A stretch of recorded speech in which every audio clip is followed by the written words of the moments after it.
All right guys, 6 a.m. in the gym. The last couple videos that I've shot, I've used these Ape Movement yoga blocks. These are great yoga blocks. Josh, thank you very much for sending me these. I've used them a lot lately, regressing exercises, playing around with other exercises. And they're a great tool. I've wanted some for a while, and now that I have some, it's opened a few doors and provided me some opportunities to share a few tips with you folks. So today I want to talk about how you can use your yoga blocks to regress movements. In this situation, I'm going to be playing around with a high plank, the step through. And that's not just a yoga move. I don't like it when we classify all these movements as, oh, this is a yoga movement, or this is an animal flow movement, or this is a traditional type strength exercise. Movement is movement. So when you talk about regressing this particular exercise, and what I'm talking about with this high plank to step through, essentially you're at the top of a push-up position and you're going to be stepping through with one leg, planting, standing up. Okay? So I look at that as yes, that's a more commonly known as a yoga movement, but I look at that as a way for me, if I'm down on the floor, and I'm playing with my daughter or just hanging out with friends, to get up and move.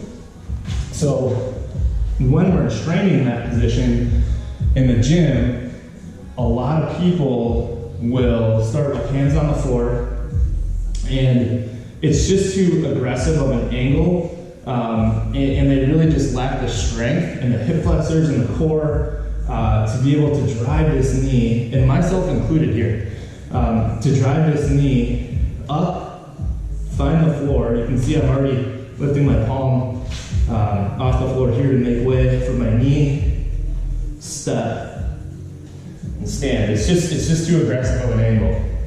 And so what you can do with these yoga blocks, and I just measured these out with my tape measure here. This side of the yoga block, as you see them right here, so this is roughly 4 inches. Tilted this way, this is roughly 6 inches, and then this way it's roughly 9 inches. So a matter of 4 inches can make all the difference in the world for this movement. And so what you can do is set your yoga blocks up on the floor here, about shoulder width apart. Palms on the yoga blocks. I'm in that high plank position again. I'm stepping through, finding the floor. And already, that is a much, much easier, palatable movement versus palms on the ground. So again, on my weak side, stepping through, stand and go. If that was a challenge, so this would be the 4-inch height. You could flip them up to the 6-inch height. Same movement, step through, and I can you can see the difference in where I'm able to step versus this height and this height already. Just 2 inches. Again, be careful with these on end. Doesn't matter what you're using, it's not just these blocks. When you go on end, they do get a little wobbly, but you can use them on end. So this would be a 9-inch height. Stepping through, do what you want from there. But I love training this high plank step through movement. I think it's really important to be able to get some of these angles and be able to step through, especially as you start to work your ground game.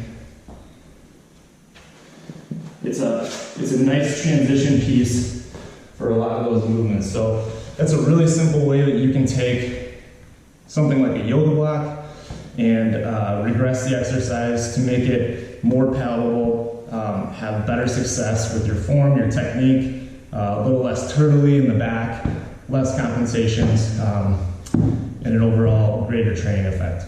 Hope that helps.